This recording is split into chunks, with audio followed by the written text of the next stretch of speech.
Welcome to NFL Live. Happy Friday. I am joined in the studio by the one and only Dan Orlovsky and remotely by Mina Kimes and Ryan Clark, who was just vibing to Dua Lipa before we came on the air. Who knew you were a big Dua Lipa fan? There you go. That's for Marcus. I love it. Shout out to the flu. Shout out to the flu. All right, shout out to the 40-somethings, you guys. How about this game last night, people. Right? Goodness gracious. Joe Flacco, Aaron Rodgers, Bengals, Steelers, and with the Bengals trailing 10-0 with under 5 minutes left in the half, Flacco finding Jamar Chase. Yeah, I love the fact that they cut his split down, create that one-on-one. Him and Jalen Ramsey just competing for the ball. Jamar finds a way to go chase it down. Yeah. Joe Burrow loving it. 16 catches, Bengals franchise record, and T. Higgins getting into the act, too. This is just another essentially one-on-one route, a three-step slant. Higgins in the middle of space, touchdown.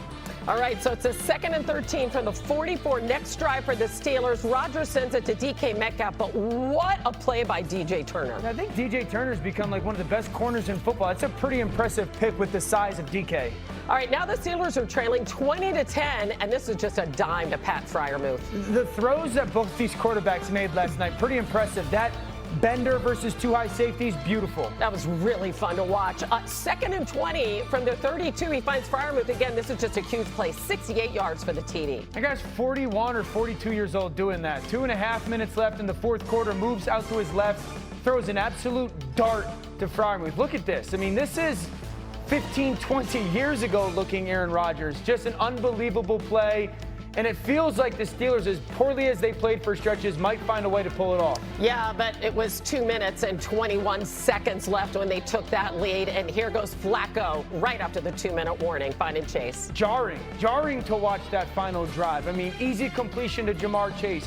Easy completion to Jamar Chase. And then it's T. Higgins one-on-one once again versus Jalen Ramsey. The competitiveness to go find the throw and the selflessness to slide down at the 5. Yep, heads-up play by Higgins as the clock winds down to 11 seconds. It's up to Evan McPherson, a 36-yarder for the win. And the Bengals upset the Steelers. Big division win, 33-31. But wait, there was one last chance here.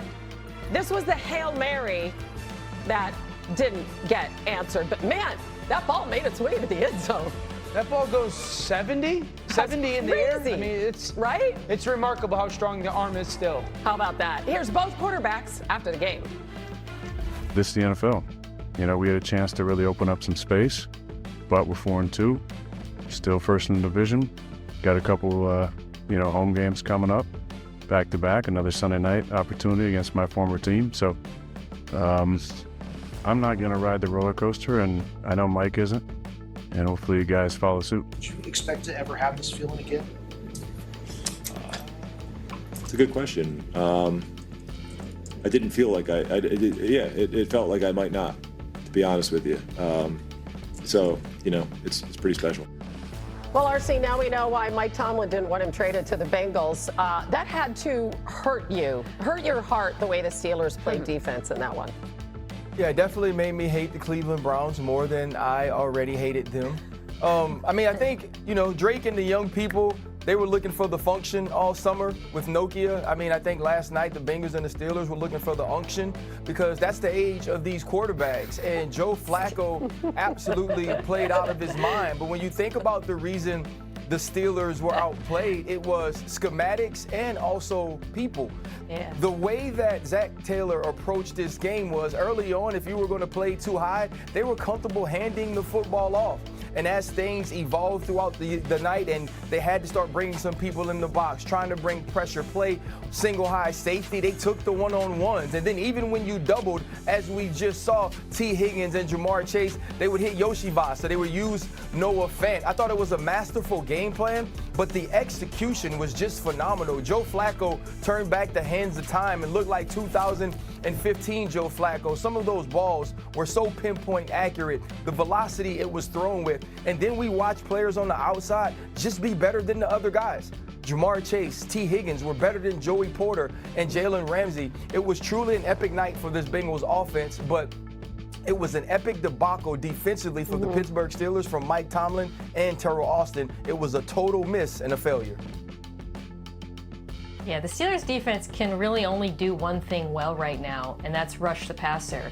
And if you're going up against a quarterback like Joe Flacco, who had a 2.44 second time to throw last night, which is super fast, you're taking away the one thing they do well, and now you're playing into their weaknesses, which are coverage and tackling. Okay, basically everything else in terms of playing defense. Ryan hit what really happened in terms of like the game planning, but I will say, even though they got a little bit run on when they played too high, I still think they played way too much man coverage against this team. These cornerbacks against these receivers was just such a glaring mismatch. And when they didn't play man, they played a lot of really predictable cover 3, and Flacco said, cool, I'm just going to throw into the voids every time. This is a defense that really needs to dramatically rethink things if they want to be a competitive playoff team, because right now I do not see them holding up their end of the bargain. Yeah, unengaged is the way that I would describe the whole defensive unit and plan. Just completely unengaged. If you watch them defend their run, guys are standing up with pad level left and right.